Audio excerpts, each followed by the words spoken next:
Pun berbahagia masih menemani Anda di Kompas Petang. Tim penyidik Kejaksaan Agung memeriksa 4 orang saksi dari pihak swasta dan menggeledah sejumlah lokasi di Jakarta Selatan hingga Depok pada Senin kemarin. Langkah tersebut sebagai rangkaian penyidikan perkara dugaan tindak pidana pencucian uang yang melibatkan ex-Jampitsus Febri Adriansyah.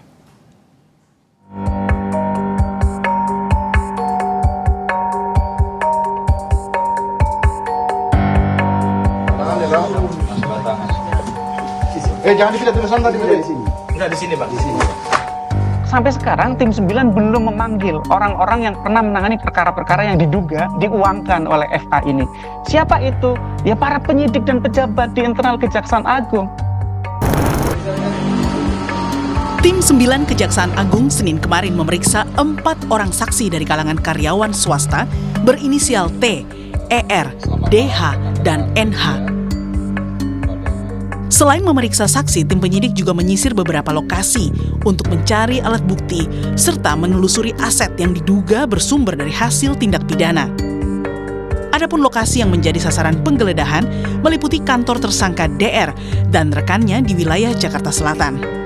Lalu kantor PT HI, PT PIS, PT KNE, dan PT SME di wilayah Jakarta Selatan, serta rumah kediaman milik tersangka Nurman Herin yang berlokasi di Depok, Jawa Barat. Tim penyidik telah memanggil dan memeriksa 4 orang saksi, yaitu saksi T, R, DH, dan HH, yang semuanya adalah karyawan swasta.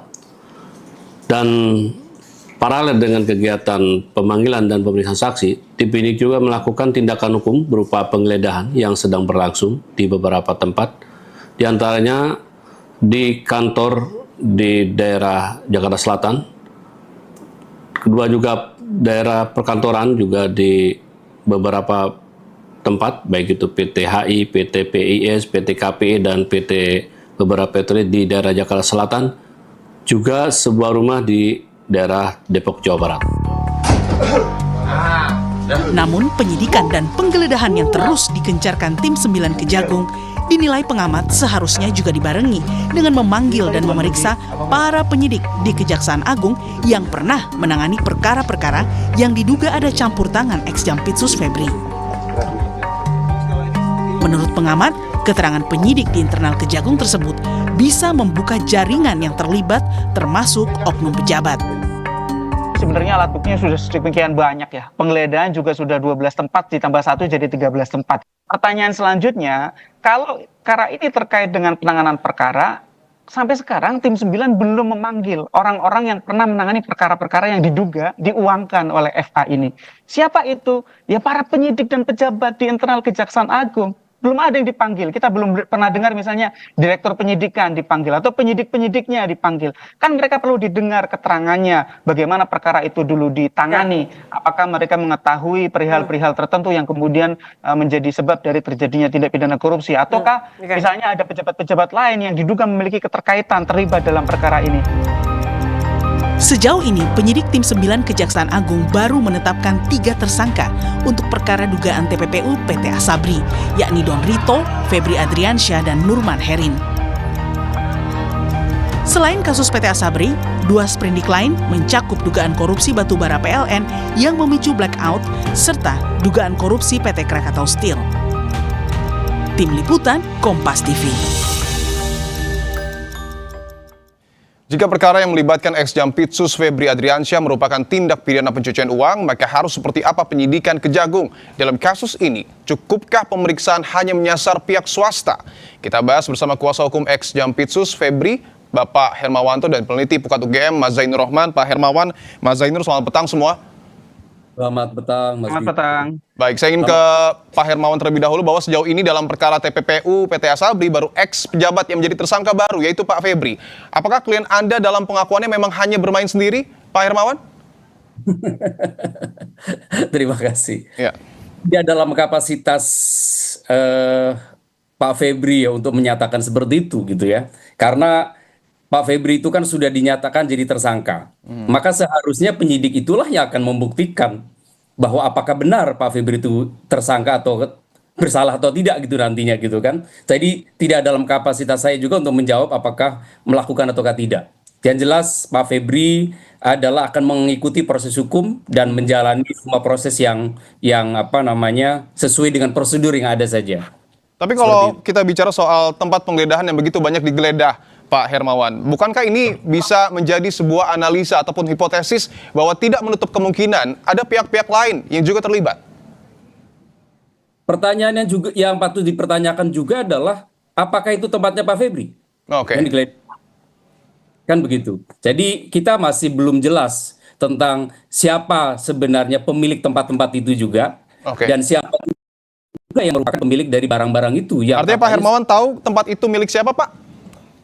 tidak dalam kapasitas saya untuk menyampaikan itu. Dalam Oke. beberapa hal Pak Febri sendiri sudah menyatakan gitu ya. Tapi Dan Pak Febri sempat menyampaikan milik siapa tempat itu. ya, mohon maaf. Pak Febri mungkin sempat menyampaikan milik siapa tempat yang digeledah oleh kejaksaan? Satu-satunya Pak Febri sampaikan adalah rumah. Ya, rumah itu adalah milik keluarganya. Itu Oke. saja. Selebihnya adalah silakan penyidik yang akan menyampaikan kepada publik. Oke, baik. Saya ingin ke Mas Zainur bahwa yang juga menarik adalah Kejagung membuat rilis telah menggeledah sejumlah lokasi tapi tidak akan mempublikasi secara detail kepada publik. Bagaimana Anda menilai sikap Kejagung yang membatasi informasi soal perkembangan penyidikan terkait Febri, Mas Zainur? Ya, ini penyidik digencat di berbagai sisi ya. Dipertanyakan oleh publik soal transparansinya, dipertanyakan oleh kuasa hukum soal keabsahannya. Nah, inilah proses yang memang dari awal bermasalah. Kami menolak ketika perkara ini diserahkan di tengah jalan dari Polri ke Kejaksaan. Bahkan kami menyarankan agar perkara ini ditangani oleh KPK. Tetapi kalau tadi pertanyaannya apakah tempat-tempat yang sudah digeledah itu kemudian memiliki keterkaitan dengan perkara, harusnya penggeledahan itu memang hanya terhadap tempat-tempat yang memiliki keterkaitan dengan perkara untuk mencari alat bukti. Tetapi kan kemudian nantinya penyidik harus dapat memilah apa saja yang diperoleh dari penggeledahan tersebut, misalnya diikuti dengan penyitaan. Nah, itu perlu disampaikan kepada publik sebagai bentuk transparansi tanpa mengumbar semua informasi yang menjadi dari rahasia penyidikan.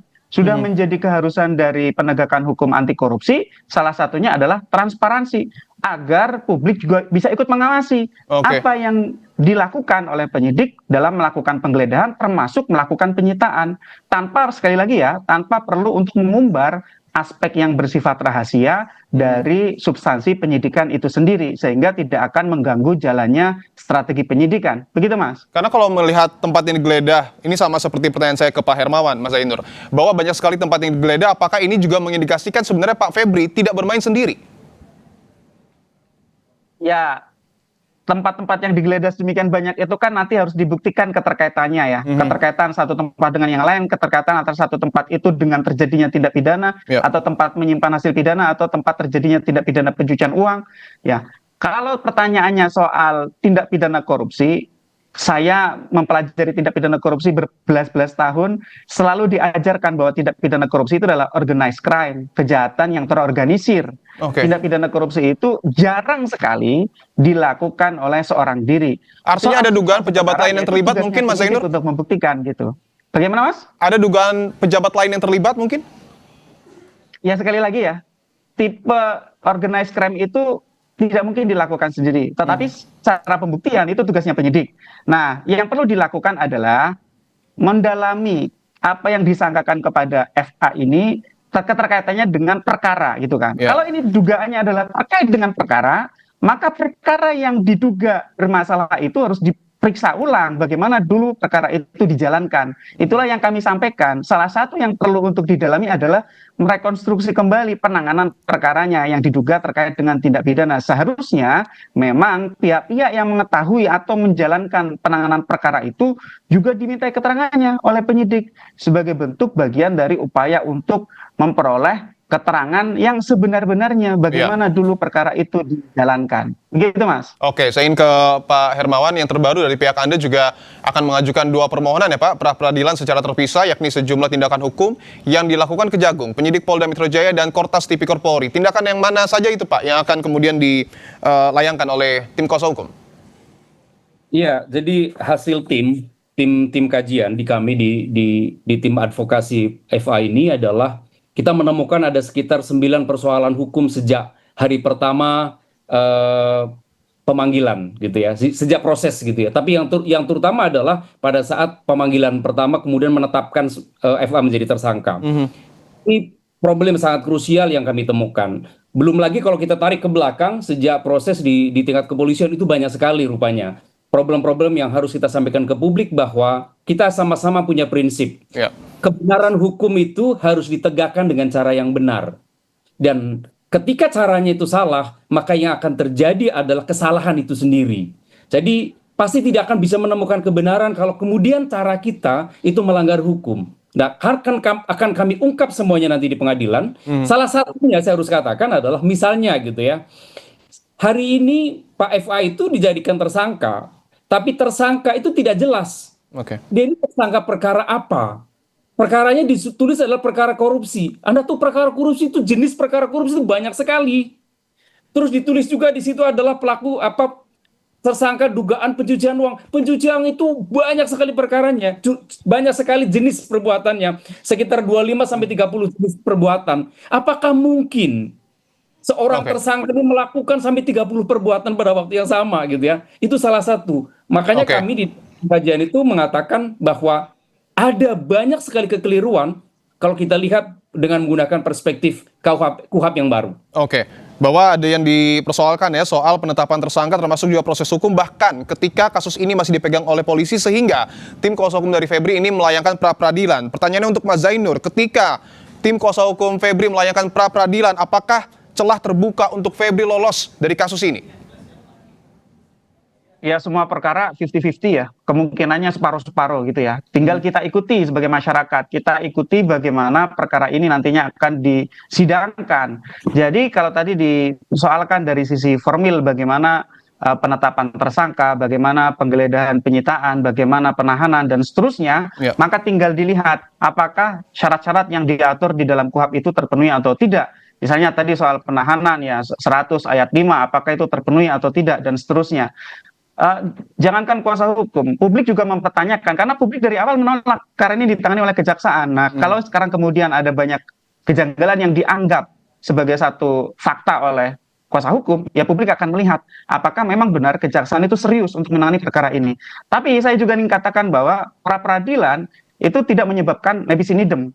Kalau nanti misalnya sampai pra-peradilannya dikabulkan gitu ya, ya publik akan minta ini saatnya KPK untuk main, jangan kejaksaan yang jeruk makan jeruk gitu ya. Tapi silakan, karena ini adalah hak dari seorang tersangka untuk menguji bagaimana prosedur dijalankannya upaya paksa itu, maka publik tinggal menguji satu persatu di dalam proses persidangan, melihat nanti bisa melakukan eksaminasi mengenai prosedur-prosedur yang dijalankan oleh penyidik, mulai dari Kortas sampai di penyidik di Kejaksaan Agung. Dan sekali lagi, perkara ini juga harus disupervisi, dikoordinasi oleh KPK.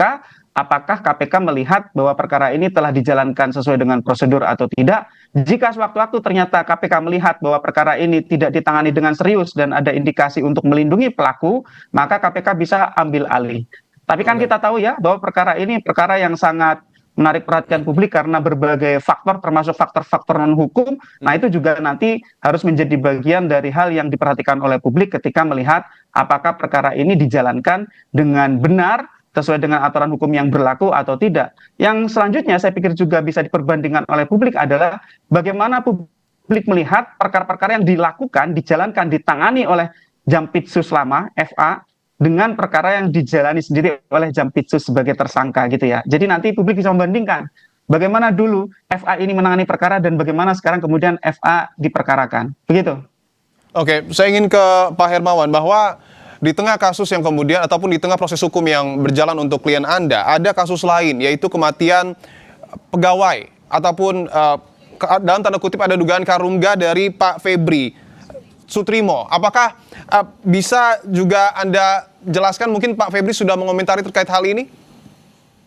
Ya, sampai hari ini kami memang tidak memiliki kuasa untuk menyampaikan hal-hal yang di luar perkara yang sedang ditangani di Polda Metro Jaya dan juga di Kejaksaan Agung. Sehingga demi hukum sebagai seorang advokat kami tidak mungkin memasuki wilayah yang bukan wilayah kami.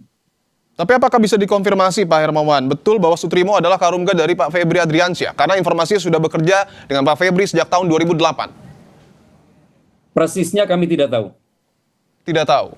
Ya.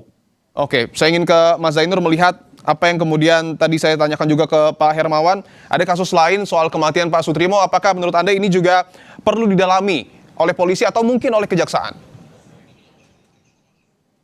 Ya tentu ini menjadi kewenangan kepolisian ya untuk mengungkap terjadinya peristiwa kematian. Apakah peristiwa kematian tersebut disebabkan karena tindak pidana, karena kejahatan, atau kematian secara alami, misalnya karena sakit. Ya. Polisi tentu punya standar crime scientific identification Baik. untuk mengungkap sebenar-benarnya. Dan jangan sampai kemudian publik Oke. menaruh curiga, sehingga butuh ada transparansi Baik. apakah perkara ini adalah perkara hukum atau kematian secara alami natural. Begitu, Oke, Mas. baik. Transparansi harus dikedepankan dalam proses hukum yang tengah berjalan. Terima kasih Pak Hermawanto dan juga Mas Zainur Rohman telah bergabung di Kompas Petang. Saudara, Iran menegaskan